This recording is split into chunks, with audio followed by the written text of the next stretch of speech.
bugün otonom aracımızın testini yapacağız. Öncelikle aracı açmamız gerekiyor. Aracın güç sigortasını açıyorum. Ve acil stopu açtım. Şimdi preşarjın atmasını bekleyeceğiz. Pardon. Preşarj burada. Attığı zaman tık diye bir ses geliyor. Ve oradaki kırmızı ışık yanıyor. Sönüyor.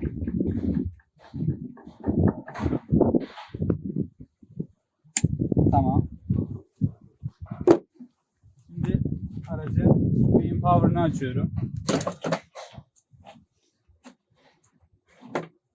Tamam. Şu an aracımız güç aldı.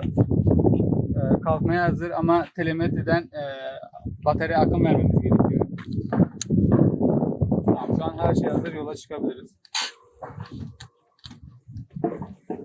Aracı otonom kullanmadığımız zamanlarda test alanına şununla götürüyoruz.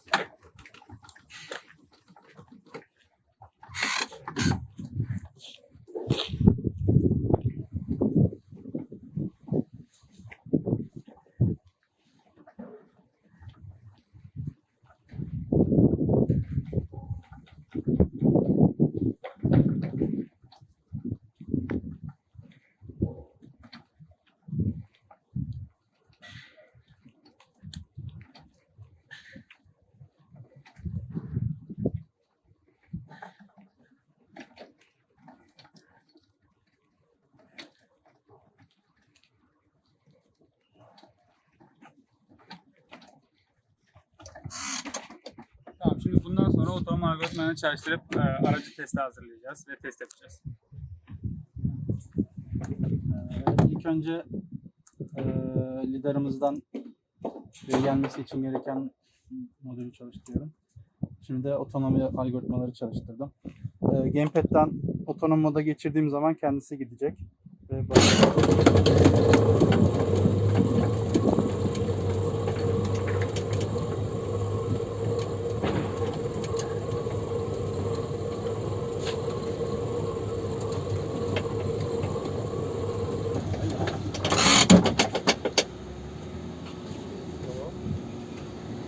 Şimdi çarpma önleme yazılımı testini yapacağız.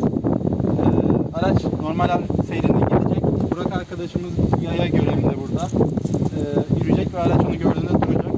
Bunu aracımız lidar sensörüyle ön bölgeyi taraması